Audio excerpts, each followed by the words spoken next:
Josy Joseph വളരെ ശ്രദ്ധേയനായ writer ജേർണലിസ്റ്റാണ്.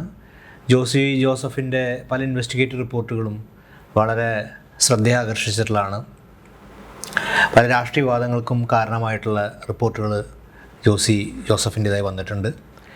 ജോസഫിൻ്റെ ആദ്യത്തെ പുസ്തകം the feast of vultures, the hidden business of democracy in India ഏറെ ശ്രദ്ധ നേടുന്ന പുസ്തകമാണ്. ഈ പുസ്തകത്തിന് 2017 ക്രോസ്വേഡ് അവാർഡും നോൺ ഫിക്ഷൻ ലഭിക്കുകയുണ്ടായി.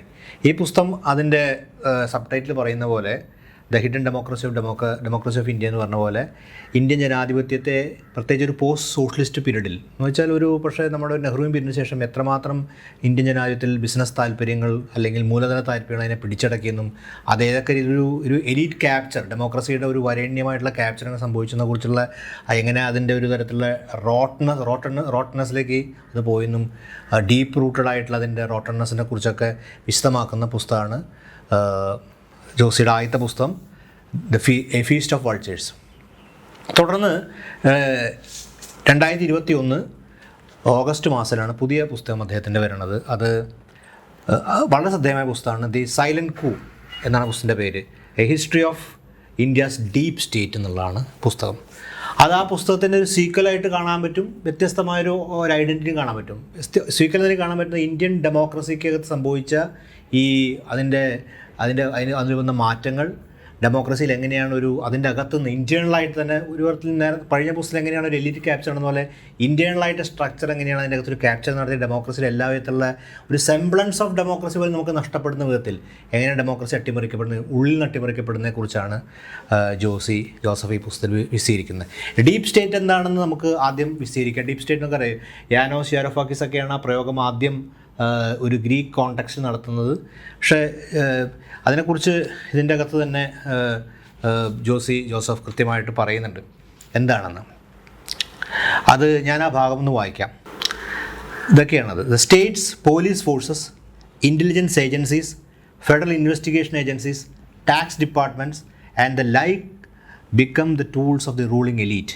These agencies are empowered by labyrinthine laws, many of which were thoughtlessly passed by the political executive in a knee-jerk reaction to major historical developments, to make it easier for the authorities to haunt and harass their adversary of the moment, or indeed to deal with a real threat. Over time, through law and practice, there grew a parallel power structure, one that bolstered, not challenged, the executive. Most of these shady agencies stay out of the spotlight and coerce the rest of the government machinery, including the civil services and judiciary, into actions favorable to the ruling regime.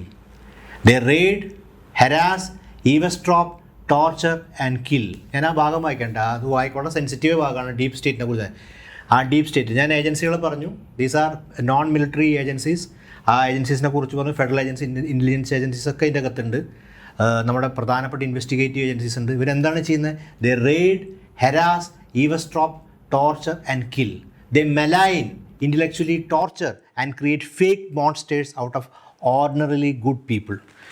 നമുക്കെന്താ അറിയാം, നമ്മളിന്ന് ഇന്ത്യയിലെ പ്രധാനപ്പെട്ട 5 star എന്നൊക്കെ നമുക്ക് അത് പറയുന്ന ആ പ്രയോഗം ശരിയാണെന്നല്ല. പ്രധാനപ്പെട്ട ആക്ടിവിസ്റ്റുകൾ പലപ്പോഴും ഫോൾസ് ചാർജസിന് പുറത്ത്, ഇതുവരെ പ്രൂവൺ അല്ലാത്ത ചാർജസിന് പുറത്ത് കുറ്റപത്രം പോലും നൽകാൻ ചാർജസിൽ നിന്ന് ജയിലിലാണ് അതുള്ളത്.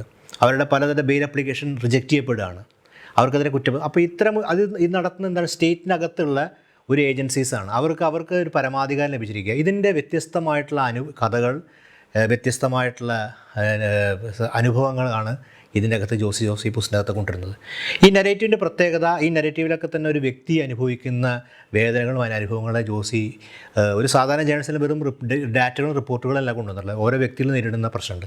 അങ്ങനെ ആദ്യം പരിചയപ്പെടുന്ന വ്യക്തിയാണ് വാഹിദ് എന്ന് പറഞ്ഞ ഒരു സ്കൂൾ അധ്യാപകൻ, ഒരു സാധാരണ സ്കൂൾ അധ്യാപകൻ. 2001 വേൾഡ് ട്രേഡ് സെൻ്ററിൻ്റെ ആക്രമണത്തിന് ശേഷം ലോകമാകെ നടന്ന വാർ ഓൺ ടെററിൻ്റെ ഭാഗമായിട്ട് വാഹിദിൻ്റെ വീട്ടിലും വന്ന് മുട്ടുകയാണ് പോലീസ്. അങ്ങനെ വാഹിദിനെ അവിടുന്ന് എടുത്തുകൊണ്ടുപോവാണ്. പിന്നീട് വാഹിദ് അവരെ ടോർച്ചർ ചേമ്പറിലേക്ക് കൊണ്ടുപോവാണ്. പിന്നെ ദീർഘകാലം താനൊരു ടെററിസ്റ്റ് അല്ലെന്ന് പ്രൂവ് ചെയ്യാനുള്ള ബാധ്യത വാഹിദിനായി മാറുകയാണ്. ഇങ്ങനെ വാഹിദിൻ്റെ അവസാനം എനിക്ക് ഹേമന്ത് കർക്കറെ വരുന്നതോടുകൂടിയാണ് വാഹിദിനെ നിർമുക്തനാവുന്നത്. പക്ഷേ ദീർഘകാലം അതിനുവേണ്ടി അയാളുടെ ജീവൻ നഷ്ടപ്പെട്ടു, ഏതാണ്ട് തൊഴിൽ പോയി, നാട്ടിൽ നടക്കാൻ പറ്റാത്ത സ്ഥിതിയായി. നിങ്ങൾക്കറിയാലോ, അങ്ങനെയുള്ള എല്ലാ തരത്തിലും ഐസൊലേറ്റ് ചെയ്യപ്പെടുന്ന അവസ്ഥ. അങ്ങനെ വാഹിദ് അനുഭവിച്ച കഥ ഇതിൻ്റെ അകത്ത് പറയുന്നത്. വാഹിദ് അനുഭവിച്ച യഥാർത്ഥ കഥയല്ല, ഞാൻ കഥ എന്ന് പറഞ്ഞാൽ ശരിയായിരിക്കും. വാഹിദ് അനുഭവിച്ച യഥാർത്ഥത്തിലെ വിഷമങ്ങളും അതിൻ്റെ ആ തരത്തിലുള്ള പീഡാനുഭവങ്ങളും മുഴുവൻ ഇതിലൂടെയാണ്, എങ്ങനെയാണ് ഒരു സ്റ്റേറ്റ് ഒരാളെ ഹോണ്ട് ചെയ്യുന്നതിനെക്കുറിച്ച് വ്യക്തമായി കാണിക്കുന്നുണ്ട് ഇതിൻ്റെ അകത്ത്. ഫോൾസ് കൺഫെഷൻസ് എഴുതി തരാൻ ആവശ്യപ്പെടുന്ന അതാണ് ഒരു ഭാഗത്ത്. ഇത് മാത്രമല്ല, ഈ പുസ്തകം ജോസിൻ്റെ പുസ്തകം തുടങ്ങുന്ന സമയത്ത് നമ്മൾ കാണുന്നത് ഈ കോവിഡിൻ്റെ സമയത്ത് നിങ്ങൾക്കറിയാലോ, നമ്മുടെ സമ്പന്നരായ മുതലാളിമാർ കോവിഡ് കാലത്ത് ഇവിടെ താമസിക്കാൻ യോഗ്യമല്ലെന്ന് വിദേശങ്ങളിലേക്ക് അവരുടെ സൗകര്യങ്ങളിലേക്ക് പോയി. അങ്ങനെ ഒരു മില്യണയർ ഇതിൻ്റെ അകത്ത് രക്ഷപ്പെടുന്നുണ്ടായി. ബാങ്കിനെ വെട്ടിച്ച് നമ്മുടെ മുകുൾ ചോക്സ്കിയും അതുപോലെ തന്നെ വിജയ് മല്യൊക്കെ പോയ ഒരാൾ രക്ഷപ്പെടുന്നുണ്ടായി. ഒരു പെട്രോളിയം വ്യാജ ബിസിനസ് നടത്തിയ ആൾ ബാങ്കുകളെ പറ്റിച്ചുകൊണ്ട് ആ ആളുടെ കഥയും ഇതിൻ്റെ അകത്ത് വിശദീകരിക്കുന്നുണ്ട്. അത് പിന്നീടാണ് പറയുന്നത്. കാര്യം അതിൻ്റെ അകത്തൊരു മലയാളി ഇൻവോൾവ് ആണ്. ഒരു സത്യസന്ധനായ മലയാളി ഉദ്യോഗസ്ഥൻ അയാൾ ആ കമ്പനിയിൽ ആദ്യം ജോലിക്ക് ചേരുകയും പിന്നീട് വിസിൽ ബ്ലോവർ എന്നതിൻ്റെ വിശദാംശം ഏജൻസികൾക്കും പത്രങ്ങൾക്കും റിപ്പോർട്ട് ചെയ്യുന്ന സമയത്ത് അയാൾ നിരന്തരമായി ഹോണ്ട് ചെയ്യപ്പെടുകയും, പഞ്ചാബാണ് ഈ പറഞ്ഞ മില്യണേഴ്സിൻ്റെ കേന്ദ്രം, അവിടേക്ക് വിളിച്ചു വരുത്തപ്പെടുകയും അങ്ങനെ അറസ്റ്റ് ചെയ്യപ്പെടുകയും അങ്ങനെയാണ് ഹോണ്ട് ചെയ്യുക. അതായത് സത്യസന്ധമായൊരു കാര്യം വിശദീകരിച്ചതിനുമില്ല. ആ കമ്പനി വ്യാജ കമ്പനിയാണെന്നും പലതരത്തിലുള്ള വ്യാജ ഇടപാട് നടത്തുകയും ബാങ്കുകളെ ചൂഷണം ചെയ്യണമെന്ന് വിശദീകരിച്ചതിൻ്റെ പേരിൽ ആ വ്യക്തിക്ക് പ്രശ്നം നേരിടേണ്ടി വന്നു. ഒരാൾ പക്ഷേ ഈ നിസ്സഹായാവസ്ഥ വെച്ചാൽ പല പത്രങ്ങളും ഈ സമയത്ത് റിപ്പോർട്ട് ചെയ്യാൻ പോലും തയ്യാറാവുന്ന സ്ഥിതിയും ഇതിനകത്ത് ജോസഫ് വിശദീകരിക്കുന്നുണ്ട്. അപ്പോൾ ഞാൻ വാഹിദിൻ്റെ കാര്യം പറയുന്നത്, അതുപോലെ തന്നെ പരാമർശിച്ചു പോകുന്ന മറ്റൊരു കാര്യമാണ് ഇതിൻ്റെ അകത്ത് ചില നിരീക്ഷണങ്ങൾ ഈ വേളയിൽ ഞാൻ പങ്കുവയ്ക്കാൻ ആഗ്രഹിക്കേണ്ടത്. ഇതിൻ്റെ ഈ പുസ്തകത്തിനകത്ത് ജോസിയുടെ ചില വളരെ ശ്രദ്ധേയമായ കണ്ടെത്തലുകളുണ്ട് ഇതിനെക്കുറിച്ചിട്ട്. ഉദാഹരണത്തിന് ഹിന്ദു ടെറർ, സാഫ്രൻ ടെറർ എന്ന് പറയുന്നത് യാഥാർത്ഥ്യമാണോ? നമുക്കറിയാം മെക്ക മസ്ജിദ് ബ്ലാസ്റ്റായി ബന്ധപ്പെട്ടുള്ളൊരു പ്രശ്നം. ജോസിയുടെ നിരീക്ഷണം ഞാനിതിൽ അവതരിപ്പിക്കുന്നു. Hindu terror is our reality. Many political movements around the world mainstream themselves by shedding their violent fringes, but the BJP and its larger ecosystem have failed to do that. In fact, under Modi, the party has actively engaged in such elements, most visibly in its nomination of Pragya Singh Thakur to the Bhopal Lok Sabha constituency. This reticence of the BJP to fully commit itself to peaceful, democratic means and shedding or disciplining its fringe elements will cost both the party and Indian democracy dearly. ഈ ഒരു നിരീക്ഷണം ഇതിൻ്റെ അകത്ത്. അതുപോലെ തന്നെ വളരെ ശ്രദ്ധേയമായ മറ്റൊരു നിരീക്ഷണം ഈ ഇസ്ലാമിക് ടെററിനെക്കുറിച്ച്, അതിൻ്റെ യാഥാർത്ഥ്യത്തെക്കുറിച്ചും. നമുക്കറിയാം ഇസ്ലാമിക് ടെറർ എന്നുള്ളതൊരു ഒരു സംഭവമാണെന്നും ധാരാളം ഇസ്ലാമിക് ആയിട്ടുള്ള ടെററിസ്റ്റ് ഓർഗനൈസേഷൻ്റെ പേര് റിപ്പോർട്ട് ചെയ്യാറുണ്ട്.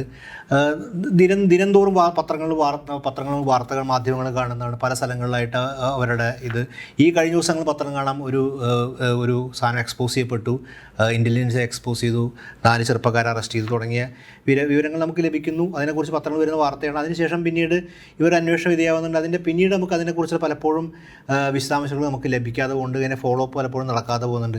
യഥാർത്ഥത്തിൽ ഇങ്ങനത്തെ ഒരു വസ്തു എന്താണെന്നുള്ള കാര്യം നമ്മൾ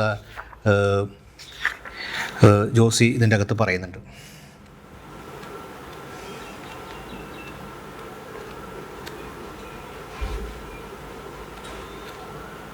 Unprofessional and secretive security establishments can be a threat to evolving democracies like ours. It might seem that India is safe from military coups and the subversion of governance, but there is enough evidence in these pages and elsewhere to show that the dark forces within our agencies need to be reined in. There is no other security establishment in the world that has tackled such a variety of non-state actors. Northeastern insurgents, many of them devout Christians, Islamist terrorists with a warped sense of justice, Hindu terrorists inspired by communal hatred, caste groups that butcher others, and secular groups such as Maoists that fight for other reasons. No other security establishment in the world has sacrificed so many of its men and women to terrorism. India has lost 34,000 police personnel, mostly sacrificed in fighting insurgencies in various kinds. It has the world's highest number of war widows at over 25,000, most of them victims of internal strife. ഇനിയാണ് പ്രധാനപ്പെട്ട point പറയുന്നത്. The sheer diversity of countries' experience in dealing with unrest and militancy ought to have challenged the biases that have crept into the system.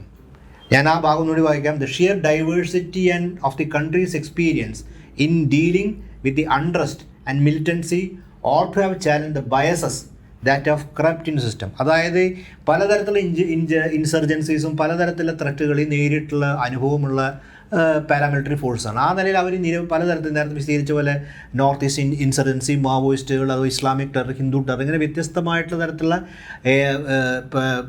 പ്രവർത്തനങ്ങളെ നേരിട്ട് security തലത്തിൽ നേരിട്ട് അനുഭവത്തിന് ഈ agency എത്തിച്ചേരേണ്ട വളരെ ഒരു പക്ഷപാതരഹിതമായ, നിഷ്പക്ഷമായ അല്ലെങ്കിൽ പക്ഷപാതരഹിതമായിട്ടുള്ള ഒരു അന്വേഷണാത്മക തലത്തിലേക്ക് എത്തേണ്ടതായിരുന്നു ഏജൻസി. പക്ഷെ എന്ത് സംഭവിച്ചു? ഇവിടെയാണ് പ്രശ്നം. ഇറ്റ്സ് പ്രിസംഷൻ ദാറ്റ് ടെററിസം, ഇത് ഏജൻസീസിൻ്റെ മാത്രമല്ല, പലപ്പോഴും മാധ്യമങ്ങളും എടുക്കുന്ന ഭയസാണ്. It's presumption that terrorism is exclusively to Islam persist. Far too much of India's resources have been spend in tracking Islamic terrorism. Far too much of India's resources have been spent in tracking Islamic terrorism, while some of its deadliest enemies have been secular Maoists, Hindus or Christians. അപ്പോൾ ഈ പക്ഷപാതം, terrorism എന്ന് പറഞ്ഞാൽ അപ്പോൾ തന്നെ attach ചെയ്യും റിലീജിയനായിട്ട്. എന്നാൽ മറ്റു തരത്തിലുള്ള സെക്യൂരിറ്റി തട്ടുകളെ അഡ്രസ്സ് ചെയ്യാനായിട്ടുള്ള കേപ്പബിലിറ്റി നമ്മുടെ റിസോഴ്സുകളിൽ വേറെ ദിശയിലേക്ക് പോകുന്നു എന്ന തരത്തിലുള്ളൊരു നിരീക്ഷണം ജോസി നടത്തുന്നുണ്ട്. ഇതുപോലെ തന്നെ പലതരത്തിലുള്ള കമ്മ്യൂണൽ ഫയർ ഉണ്ടാകുന്ന സമയത്തും സംഭവിക്കുന്ന ദുരന്തം, ഇപ്പോൾ ലോയയുടെ മരണവുമായി ബന്ധപ്പെട്ട കാര്യങ്ങൾ ഇതിൻ്റെ അകത്ത് വിശദീകരിക്കുന്നുണ്ട്. ഇങ്ങനെ ഈ പല സമയത്ത് സംഭവിക്കുന്ന പല കാര്യങ്ങളും ഏജൻസീസിൻ്റെ ഭാഗത്തുണ്ടാകുന്ന പ്രതികരണങ്ങൾ ഇതിൻ്റെ അകത്ത് പലപ്പോഴും വിശദീകരിക്കുന്നുണ്ട്. ഇതുപോലെ തന്നെ നമ്മൾ കാണുന്ന കാര്യം കാശ്മീരുമായി ബന്ധപ്പെട്ട് പലപ്പോഴും ഇൻസർജൻസീസിനുണ്ടായ കാശ്മീരുമായി ബന്ധപ്പെട്ട കാര്യത്തിൽ സെക്യൂരിറ്റി സ്റ്റേറ്റ് എടുത്ത പലപ്പോഴും നിലപാടുകളും സമീപനം എങ്ങനെയാണ് കൂടുതൽ ഡിവിസീവായ പൊളിറ്റിക്സിന് പ്രേരണയെന്ന് വസ്തുക്കൾ നിരത്തി തന്നെ നേരിട്ട് അനുഭവസ്ഥനാണ്. കാര്യം റീഡിഫിൻ റിപ്പോർട്ടറായി കാശ്മീരിൽ പോയി റിപ്പോർട്ട് ചെയ്യുന്ന ആ അനുഭവം മുഴുവൻ ഇതിൻ്റെ അകത്ത് വിശദീകരിക്കുന്നുണ്ട്. അതിലേക്ക് ശ്രദ്ധേയമായ തൻ്റെ അനുഭവത്തിൻ്റെ പശ്ചാത്തലത്തിൽ നിന്ന് വസ്തുതടിസ്ഥാനത്തിലാണ് ജോസി എങ്ങനെയാണ് അതിനെ കൂടുതൽ ഡിവിസീവായ പൊളിറ്റിക്സിലേക്ക് എത്തിച്ചേർന്നത് എന്ന് വിശദീകരിക്കുന്നതിൻ്റെ അകത്ത്. അങ്ങനെ വ്യത്യസ്ത ഇപ്പോൾ കാശ്മീരിൻ്റെ ഇഷ്യൂ, അതുപോലെ തമിഴ് മിലിറ്റൻസിയെ ബന്ധപ്പെട്ട് അവിടെ നടന്ന IPKF അവിടെ പോയി നടത്തിയ അതുമായി ബന്ധപ്പെട്ടുള്ള കാര്യങ്ങൾ വിശദാംശങ്ങളൊക്കെ അതിൻ്റെ അകത്ത് പോകുന്നത് എങ്ങനെയാണ് ഒരു തരത്തിൽ സെക്യൂരിറ്റി സ്റ്റേറ്റിന് കൂടുതൽ ആഴത്തിലേക്ക് സ്റ്റേറ്റിൻ്റെ അകത്തുനിന്ന് പിടിച്ചെടുക്കാൻ സാധിച്ചതിനെ കുറിച്ച് വിശദീകരിക്കുന്നൊരു ഭാഗമാണ് മറ്റൊന്ന് ഇതിൻ്റെ അകത്തുള്ളത്. അങ്ങനെ ഈ കഴിഞ്ഞ ഒരു 1975 അടിയന്തരാവസ്ഥ ശേഷം ഇന്ത്യ നേരിട്ട വിവിധ തരത്തിലുള്ള പ്രശ്നങ്ങളും കാശ്മീർ തുടങ്ങി അതുപോലെ പല ടെററിസ്റ്റ് അറ്റാക്കുകളായി ബന്ധപ്പെട്ട ഇഷ്യൂസ്, അതുപോലെ തന്നെ പിന്നെ ഈ തമിഴ് വംശജരായി ബന്ധപ്പെട്ട ശ്രീലങ്ക പ്രശ്നം, ഇതൊക്കെ തന്നെ എങ്ങനെയാണ് ഈ സെക്യൂരിറ്റി സ്റ്റേറ്റ് നിലയ്ക്ക് ഇതിൻ്റെ അകത്ത് പാരാമിലിറ്ററി ഫോഴ്സ് ഇടപെടും, അത് കൂടുതൽ എങ്ങനെയാണ് ഇതിനകത്ത് ഇൻറ്റേണലായിട്ട് ക്യാപ്ചർ ചെയ്യാൻ സാധിച്ചതും ഒരിടത്തിൽ സൈലന്റ് കൂ എന്നാണ് വിളിക്കുന്നത്. ഇൻറ്റേണലായിട്ട് മിഷനെ മുഴുവൻ പിടിച്ചെടുക്കണം, ഡെമോക്രാറ്റിക് സ്ട്രക്ചേഴ്സിന് മുഴുവൻ വളരെ ആസൂത്രിതമായി പിടിച്ചെടുക്കണം. അപ്പോൾ സൈലന്റ് കൂ ആണ് നടന്നത്, ഒരു അട്ടിമറിയാണ് നടന്നത്. അപ്പോൾ വാസ്തവം നടക്കുന്ന ഡെമോക്രാറ്റിക് ഗവർണൻസിനെ എങ്ങനെയാണ് ഇതിൻ്റെ അകത്തുള്ള ഒരു പാരാമിലിറ്ററി ഫോഴ്സ്, ഇത്തരം ഫോഴ്സുകൾ അതിൻ്റെ അകത്ത് അട്ടിമറിയിലൂടെ പിടിച്ചെടുക്കപ്പെട്ടതും അവരുടെ നിർണ്ണയങ്ങൾക്കും അവരുടെ സങ്കല്പങ്ങൾക്കനുസരിച്ചാണ് വ്യക്തികളുടെയും സമൂഹത്തിൻ്റെയും അതുപോലെ ഇൻസ്റ്റിറ്റ്യൂഷൻസും അട്ടിമറിക്കപ്പെടുന്നതും വിശദമായിട്ട്.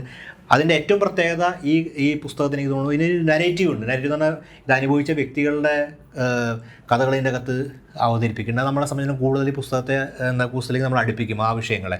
രണ്ടാമത് ഓരോന്നും വസ്തുതാപരമായിട്ടാണ് അവതരിപ്പിക്കുന്നത്. മൂന്നാമത്തെ കാര്യം ജോസി ജോസഫ് നേരിട്ട് അറിയുന്ന റിപ്പോർട്ട് ചെയ്ത വിഷയങ്ങൾ തന്നെയാണ് ഇതിൻ്റെ അകത്ത് വിശദീകരിക്കുന്നത്. അപ്പോൾ ആ നിലയിൽ 3 തരത്തിലും ഈ പുസ്തകം ഇതിൻ്റെ അകത്ത് അവതരിപ്പിച്ച കാര്യങ്ങൾ നമുക്ക് അതിൻ്റെ വസ്തുതകളെക്കുറിച്ച് കൂടുതൽ മനസ്സിലാക്കാനും അതിൻ്റെ യാഥാർത്ഥ്യം തിരിച്ചറിയാനും നമ്മളെ സഹായിക്കുന്നു.